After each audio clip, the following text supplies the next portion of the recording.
Hi, everybody. I hope you had a great Easter yesterday. And this is just a short little follow up devotion because we always say that Easter is the most important day in the Christian calendar. And the other day, someone asked me why. And this is why. Basically, it's very easy and very tempting to read the Bible or read the scriptures as individual little stories, but they're not that. It's actually one long story, even though it's all written at different times by different authors. It's all telling the same story, and it's basically a story of how God is mending the universe and also how He is busy mending us. So I thought it would be fun to have a look today at some of the stories that allude to this. I used to watch a show on Discovery Channel that was called Ultimate Survival, and if you've never seen the show or never heard of the show, I'm sure you've probably heard of the host Bear Grylls. He's kind of made a name for himself in the survival community. And basically, each episode of the show goes along the lines of this. He finds the biggest and nastiest looking bug possible and explains how packed full of calories it is and how it's a great source of protein. And then he'd say something like, "Oh, well, would you look at that? It's 4 o'clock. Time to drink my own urine." That's how every episode goes. And it's a really weird show about surviving in the wilderness. And I've subsequently seen an interview with the host of the show, Bear Grylls, in which he described that the harshest environment anyone could ever find themselves in is the desert.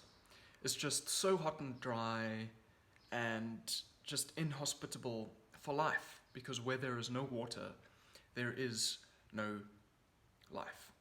And it really got me thinking, because this is a lot like the picture that's painted on page 2 of the book of Genesis. The story begins with a dry and desolate wilderness, but God provides a spring in that desert that becomes a source of life for plants and for animals. And that's the same place where God brings together a man and a woman so that humanity can flourish and spread life throughout the garden. And that garden spring becomes the river that flows out to water the entire world. And there is enough for everyone. It's all a gift from God. But despite all of this water that God has provided, it's like the humans that God has created still have a drought inside of them. And this is an image of the human condition. How we're always thirsty for more, but what we're thirsty for is not more water. Especially not God's water. And so the humans end up back in the wilderness, and as a result, the humans have lost access to the water of life. And so they can no longer spread God's life into the world. So God needs to rescue them from the wilderness. So, like in the story of Jacob, his selfish scheming ruined his family relationships, and so he has to run away from his problems out into the wilderness. But there he finds a well and he meets a woman. Just like in the Garden of Eden, a man and a woman together at a source of water. So now, through Jacob, God creates the family of Israel, and he invites them to share in his own life so that they can be his partners in spreading that life to the world. And sometimes they manage to do this, but ultimately they struggle with the same drought of the soul that Adam and Eve struggled with. Thirsty for more power and more control, and it leads them down a path of violence and self-ruin. So they find themselves in a new wilderness, captive to others. All this effort to quench our own thirst on our own terms is killing us. The prophet Ezekiel described Israel in exile as a valley of dry bones scattered in the desert valley. But one day, God will pour out his own life presence, his spirit, to water the land, to create a new Eden and new kinds of humans, people who can spread God's love to others. And this all brings us to the story of Jesus. Now, there's a story about Jesus where he goes out to a well that Jacob used to own, it just so happens, and there he meets a woman. So again, a man and a woman at a well, a source of water. And he tells this woman that No matter how much water she drinks from this well, she will always be thirsty. So he offers her water that can quench her thirst forever. And what he's talking about here is God's own life that comes through him to us to satisfy our deepest thirsts. This is why Jesus says later on, "Let anyone who's thirsty come to me and drink."